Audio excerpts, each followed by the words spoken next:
Hello and welcome to LG Future Talk at CES 2021.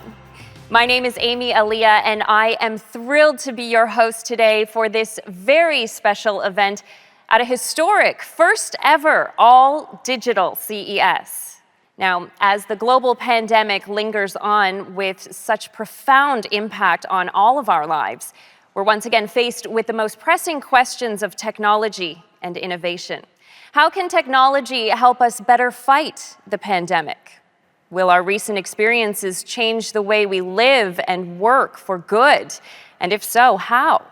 What is the key to digital transformation in the age of the new normal?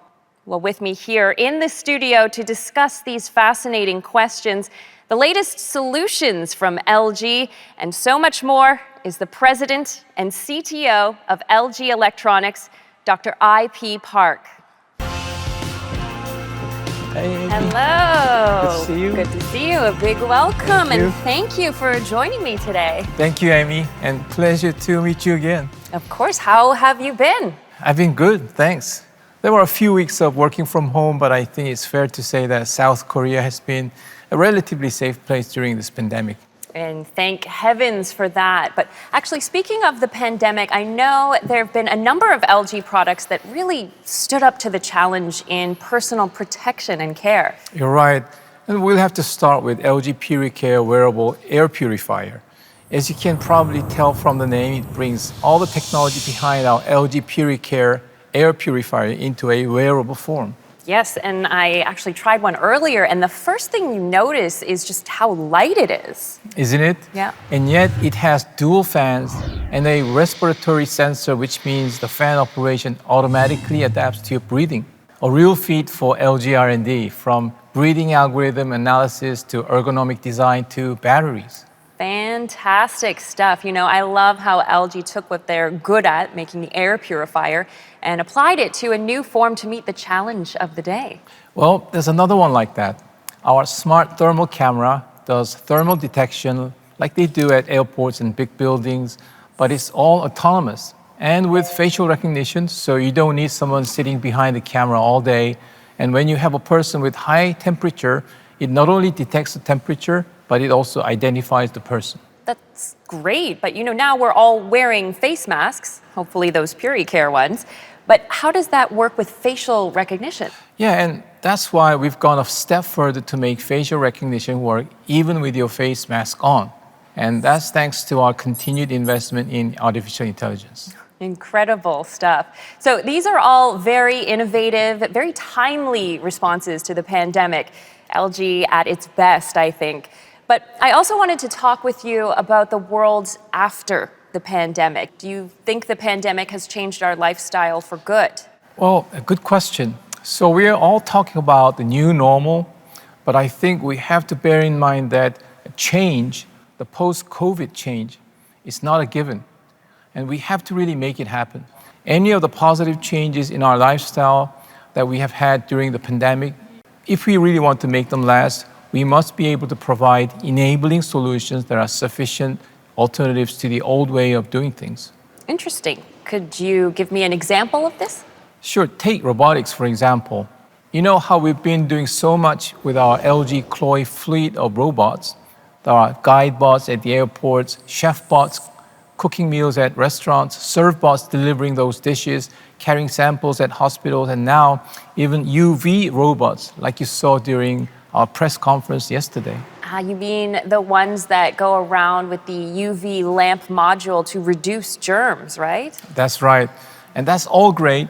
But if there was one area which really had an explosive growth because of all this lockdown and social distancing, it's got to be online retail and delivery. You know, food, groceries, shopping. Am I right? Oh, tell me about it. Actually, my delivery app is never off these days. Exactly.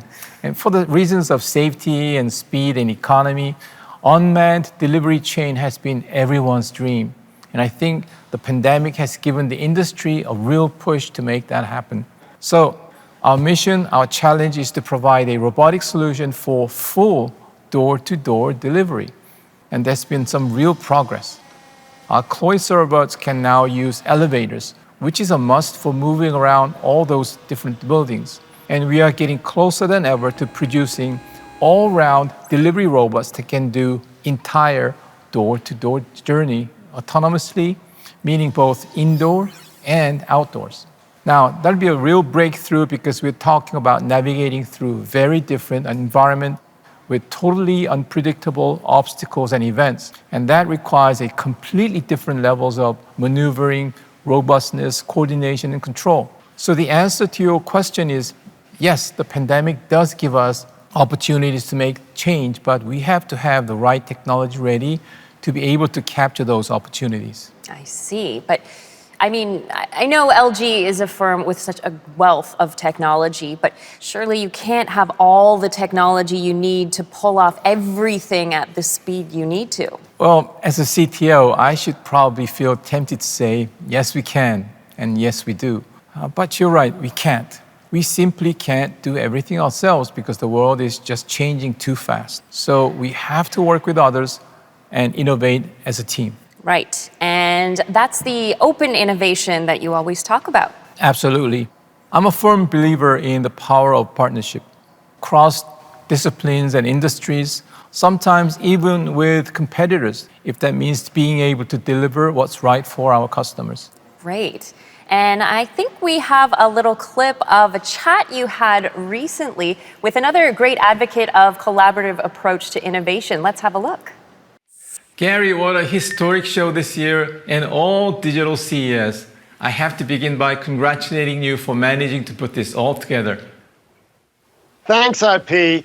We're successful because you're here and LG is here. And yes, this is the first time we've gone all digital in our 54-year history. But the fact is our industry thrives on change and the power of digital transformation. We've all had to try new ways of doing things over the past year. And certainly CES is no exception. But I'm glad that we've had this opportunity to show how it can be done, putting the latest innovation in connectivity and communication to the test. Absolutely. But of course, CES has been changing on us even before the pandemic. I've been seeing more and more companies from outside the traditional electronics industry joining the show. Especially automakers have really had a much bigger presence over the past decade or so. That's totally correct. And that's because these days every company is a tech company. Just look at what you have parked in your driveway today.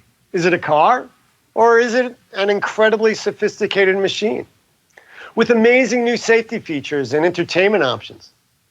Our cars are becoming electric, self-driving, and connected. So much so that the boundary between the tech industry and the automotive industry is blurred.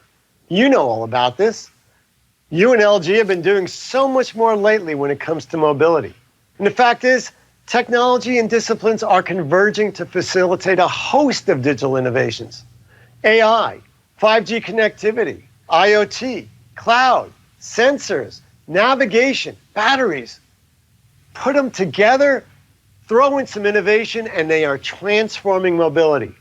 And we're seeing that sort of change in so many other areas, like transport, and logistics, agriculture, healthcare, even food. Which means we really have to think and act outside the electronics box to make the whole digital transformation relevant, to offer real values and to really change lives. Which is why here at LG we are broadening our horizon like never before, partnering with big global players as well as startups, and sometimes even with our competitors, because, well, we simply have to, if you're going to be able to provide what our customers want the way they want it. Exactly. CES, though, has always been about partnerships. It's about leaders from across the tech ecosystem coming together to meet one another and do business. The biggest challenge in creating an all-digital CES this year was recreating that sense of connection, of being together, because collaboration doesn't happen in a vacuum. It requires honesty and an open exchange of ideas. In fact, I saw you did something really terrific in this area. You recently launched a great initiative of your own, the LG Innovation Council. Yes, it's a group of experts in a variety of tech disciplines. We have Rodney Brooks on robotics, Adrian Cockcroft, who does cloud architecture at Amazon Web Services, David Foster from shared mobility firm Lyft, and Sri Shivananda, CTO of PayPal, and all the others who bring in such an inspiring diversity of perspectives to the table. The idea is to learn from each other and to find opportunities for new collaboration. Actually, it would be great if you could join us sometime as well. I would love to be sitting in that room talking with people like yourself and these other great leaders, because that's the sort of innovative multidiscipline engagement is how we're going to get through this pandemic and future challenges. You bet. And speaking of the pandemic, before you go, are there any tech domains in your view that have been particularly impacted by the pandemic and we should pay attention to? I know you talk a lot about resilience in your book, Ninja Future. Oh, wow. I'm so glad you've read it. That's great. You're absolutely right. This pandemic has been one of the greatest tests of resilience in living memory. And we've been talking about resilience at CES and smart cities and smart cars and all these other things for a long time. And as for the pandemic's effect on technology and innovation, I think we should focus on what we've learned that will last beyond the very special circumstances of a global pandemic. Take healthcare, for example. The pandemic showed the need to make our healthcare system better and more cost-effective. It's proven that innovation allowing telehealth and remote patient monitoring helps deliver better patient value, outcomes, and experiences. We're going to have to work hard together to harness these advancements long-term. Excellent. Well, I'm going to let you go now because I know how busy you are during CES, but thank you so much for your time and make sure that you look after yourself. Wow, that was a great conversation you had there with the president and CEO of Consumer Technology Association, Gary Shapiro. And I guess the key takeaway is really that partnership, a very open partnership, is how we can excel through digital transformation. Quite right, because we just have to. And that's why you'll see more and more of this collaborative approach in everything that we do at LG, especially under the ThinQ brand. Of course, yes, we have to talk about ThinQ, LG's brand for AI and now IoT-enabled products, right? Yes, but we are already going further than that. It's not just about individual appliances and devices that have AI capacity and connectivity. It's more about building an entire ecosystem where LG and partners work together to expand, enhance, and enrich what we offer to those we serve. And the magic is in creating a platform where we can connect all those products and services across categories so our consumers can get more out of their user experience with less time and less stress. Which I guess is the thinking behind the direction that ThinQ app is taking. Correct. So what began really as a control app for our appliances, we are now turning it into a digital lifestyle platform. For example, on ThinQ app, there's an online store which allows you to purchase items that you use with our appliances. We've naturally started with parts and supplies for LG products, like filters for vacuum cleaners. But soon you'll find more and more items there from our partners that work with our products. So Tovala, for instance, is an incredible startup which produces those wonderfully healthy and delicious meal kits. And starting this year, you will be able to purchase Tovala meal on our ThinQ app. So pick and order meal kits of your choice. They get delivered to your home right away. Hopefully by Chloe delivery robot soon, right? Yes, definitely. And with almost no prep, you just put in your meal kit into the oven, LG oven, and you're basically done. Oh, that sounds too good to be true. I would love that. Well, it gets even better. We've been working with Tovala to offer scan to cook on our oven, which means that with all these different kinds of meal kits, you just need to scan the one you've chosen, and the oven will automatically find the optimal setting and cook it to perfection. Literally, zero stress meal ready to enjoy. Perfect. Pretty good, right? The idea is that although online shopping and meal kits and ovens are all different categories of products and services, as long as they are all part of one task, we need to really connect them up. And it's that connection which allows us to really enhance the user experience. And for us as providers of these products and services, working together has been a great learning process. Isn't that right, David? Absolutely, IP. Tavala's partnership with LG actually started in 2019, when we integrated LG's smart oven and ranges with the Tavala app. In fact, LG cooking appliances were the first non-Tavala ovens in the industry to get Tavala compatibility. We made that choice deliberately because we knew that LG had the technology and expertise to not only achieve that integration, but also work with us to really optimize the cooking process. Tavala meals are prepared by professional chefs with the freshest ingredients. So we wanted to make sure that cooking would be just right too. And working with LG will help us deliver just that for so many more people that already have LG ovens at home. Over the last year, as awareness and interest in Tavala has grown, we've seen something like 300% growth in demand for Tavala meals. Our focus going forward is on getting even more people to have a taste of the Tavala experience. And putting our trial meals on the LG ThinkYou app will be a great boost in that direction. We're very excited to see what kinds of new audiences and people will come to experience Tavala via the ThinkYou app, and what more we can learn from delivering that Tavala customer experience to them. From what I've seen so far, the ThinkYou app is going to be a very interesting platform because it's going to combine online retail with control for appliances. So much could come out of having the full scope of user experience on one platform, which is why we're so keen to join that ecosystem. So for us, it's all about building and expanding that ecosystem with partners like LG to achieve our common purpose: high quality meals with less stress. David Rabi, CEO of Tavala there, and of course, there'll be many others joining this ThinkYou app platform. You bet. As David said just now, the idea is to keep expanding the ecosystem. So over the course of this year, you'll be able to see on the ThinkYou app household food brands like Nestle and Kraft Heinz, home services like Home Advisor, and so much more. And with that network of partners growing, we'll be able to create and connect more and more touch points with our consumers. In fact, ThinkYou app is just one example of this platform concept.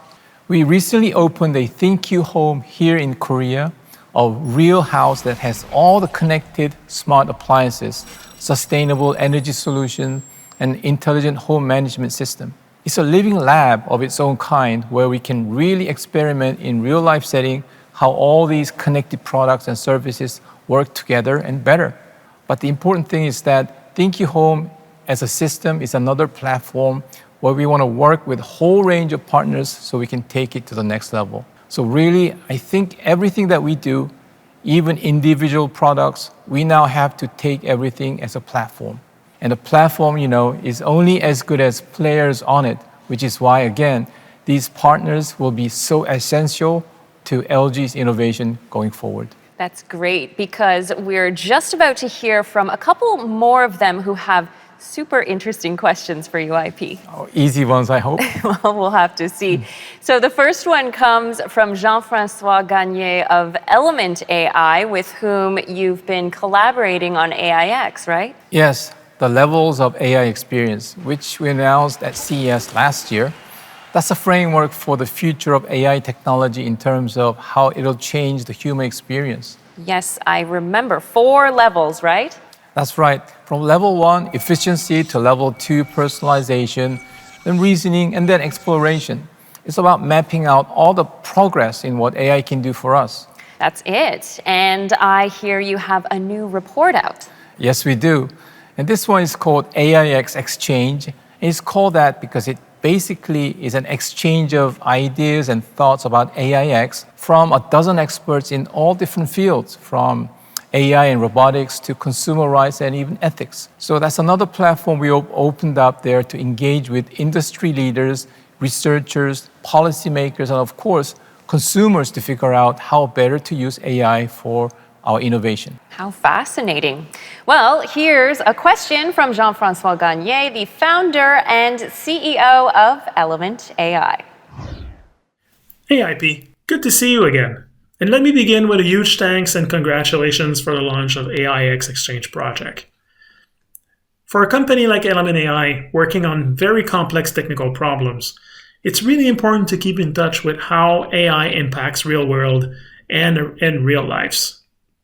That's why I really appreciate working on an initiative like AIX. It reminds us the central importance of human experience, and that's something that too often gets overlooked. Working with you and LG is always an inspirational experience for me because of that direct connection that you have with your consumers through your product and your services. That unique human insights is well reflected in our AIX levels because it's all about what AI can do for our lives rather than the progress in the merely technical sense. So IP, a question for you. Do you have any new ideas or concepts you can share that uses the power of AI to bring us to the next level of AI experience? That's a great question, and I think our Vision Pack concept is a perfect example of how we are leveraging the power of AI to achieve level 2 and level 3 experiences. So Vision Pack is a constantly evolving concept, but the essence of it is quite simple, giving visual intelligence to our products so they can see and understand what's going on around them. For example, imagine if your refrigerator can see and identify what's inside. You don't have to open your fridge door to check what you have. So from your phone, even when you're outside, you can check your inventory and buy what you need. But that's just the beginning. We're working with our partners to connect online shopping so your fridge can make sure you are never out of milk, or recommend recipes based on ingredients that you already have, as well as your personal diet and preferences. And when you are about to cook, prepare cooking appliances to optimal settings in advance. That's just awesome. And again, collaborative innovation. Quite so. Another example might be a Vision Pack on smart mirrors. So your mirror, if and only when you enable it, can read your face and offer services from our partners. Maybe your face looks flushed in the morning. Your mirror recognizes that, does a quick diagnosis, and recommends a chat with a physician without you having to go in and visit a clinic.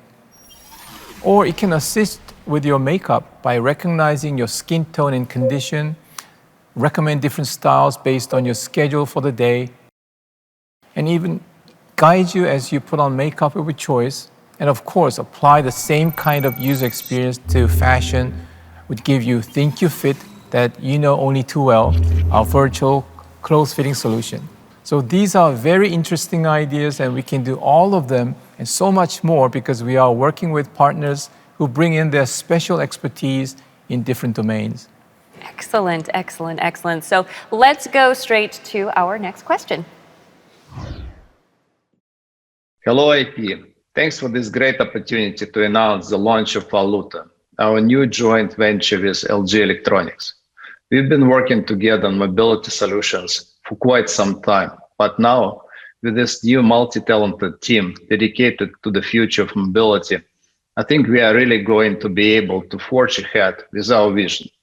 One of the key objectives is to develop new solutions on WebOS Auto, which is an excellent platform in so many ways: content diversity, adaptability, availability as a white label solution, and so on.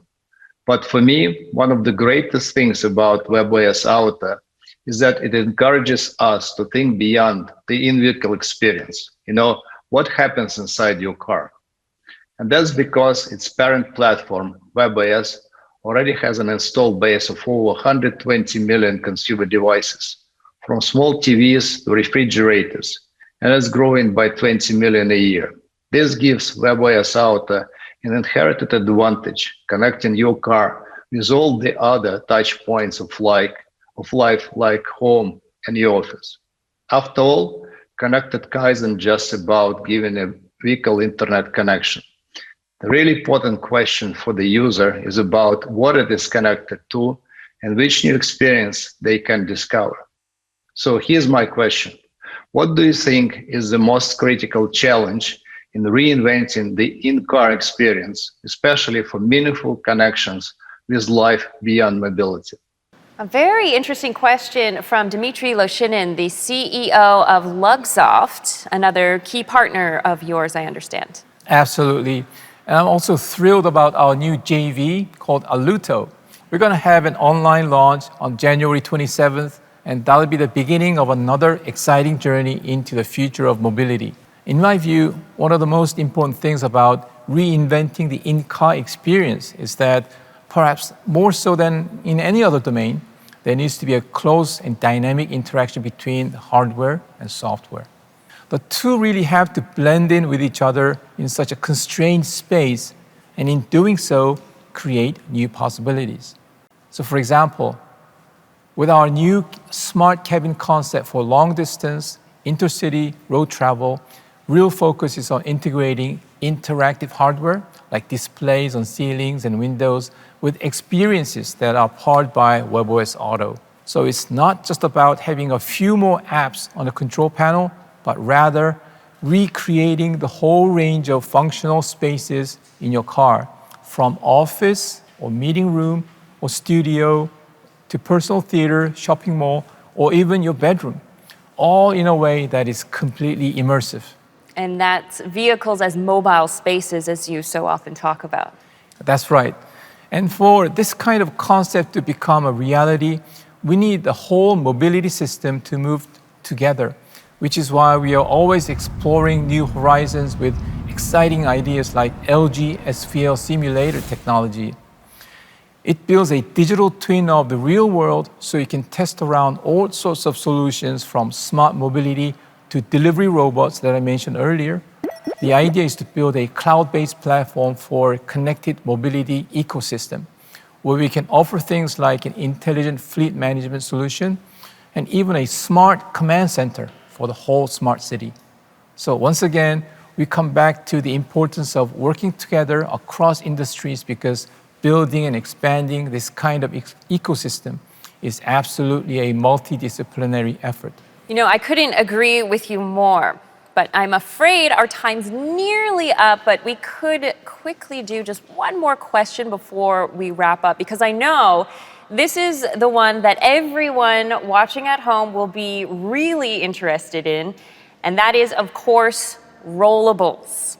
Now, rollable TVs are finally out, and it is amazing. But what about the rollable phone? Now, I think we had a glimpse of it yesterday during the press conference. What can you tell us about that? Well, somehow I knew you were going to ask that. As you know, we've been exploring new possibilities with rollable display for some time now, and we are beginning to see them in real products. For example, LG Signature OLED R is out now to a fantastic market response. And we also had rollable display in our smart cabin concept, where I think the value of this flexible form factor is multiplied. And now a rollable phone with an expanding screen, we're hoping to see it out in the market early this year. And it really is about redefining and reshaping experiences. And in fact, I'd even say that that's the whole point of rollable display technology, achieving this incredible level of versatility in form factor, thanks, of course, to our innovative OLED technology. It's important and meaningful because it gives us that freedom to rethink so much of what we're doing and how we're doing it. It's about reshaping our lives at a very fundamental level. And again, rollable is another new and much more flexible ecosystem where we'll need to work with everyone to facilitate new experiences. Well, on that fascinating thought, I'm going to have to let you go. Thank you so much, IP, for joining me and everyone watching from all over the world. And I hope to see you again soon and hear more about LG's vision. Of course, and thank you so much for having me. Well, how was that? From the innovative response to the pandemic to ThinkU as a platform, the new AIX exchange, and the future of mobility. There's little doubt that for all the disruptions and difficulties we're going through right now, with LG and its open approach to innovation, life is on. So find out more about what IP and I have been talking about today, as well as all other innovations from LG, by visiting our virtual exhibition. I've had a peek myself earlier, and it really is a must. And with that, I've been your host, Amy Aliyah, and that was LG Future Talk at CES 2021. Thank you so much for watching, and take care.